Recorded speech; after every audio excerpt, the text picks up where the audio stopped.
अस्सलाम वालेकुम दोस्तों, तुसी वेखदे पे हो पाक पत्रकास्ट। मैं थोड़ा दोस्त अहमद फराज। दोस्तों सब तो पहली रिक्वेस्ट है चैनल को सब्सक्राइब कर लो। फेसबुक वाले बरावीर बहुत अच्छे पेज को फॉलो कर लो। किसी बरावीर को अच्छी नस्ल की गाय चाहिए हो बाएतमाद और भरोसे नाल परचेज कर सकता है। लोकेशन है बुंगा हयात, तहसीलो जिला पाक पत्र शरीफ। मोबाइल नंबर है साडा 0300 पूरा 8754 743। व्हाट्सएप नंबर भी यही है जी, तो लोकल नंबर भी यही है। माशाल्लाह जो जानवर आता है सेल हो जाता है। जानवर माशाल्लाह टिकता ही नहीं, ताकि हर भाई को पता है कि फराज को जानवर अच्छा होता है। बड़े जानवर आए माशाल्लाह सेल हो गए। यह चोलस्तानी जर्सी पहलन लगाई सी, बड़िया कल आई। चौधरी मोहम्मद मोअज़्ज़म अली उकाड़ा तो साढ़े को आए, चुवाई की, माशाल्लाह सौदा हो गया। भाई नाल खड़े पसंद आई है जी, अच्छी गाय है, चुवाई की, थना साफ है जी। चलो अल्लाह ताला मालिक नसीब करे। कैमरामैन साहब गड्डी नंबर एक एक चीज़ करो क्लियर तो करो।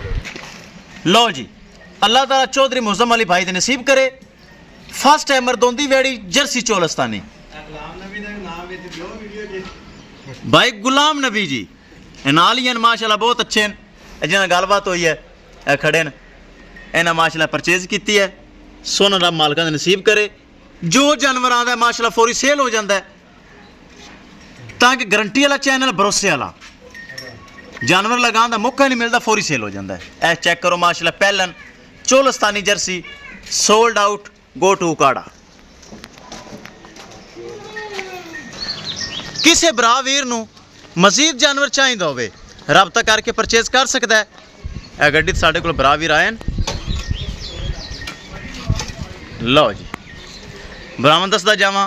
राबता नंबर 0300 पूरा 8754 743।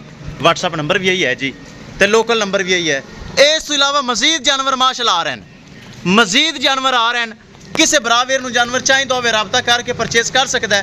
विखाइए गड्डी नंबर तो एक एक चीज़ करिए क्लियर।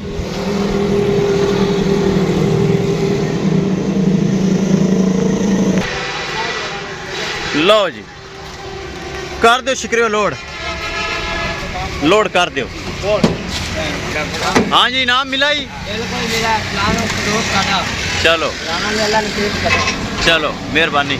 लो जी इंशाल्लाह दोस्तों मिलेंगे एक नई वीडियो के नाल। अपने फराज दोस्त दे इजाजत। अल्लाह निगहबान। लो जी आई सब जा रहे हैं।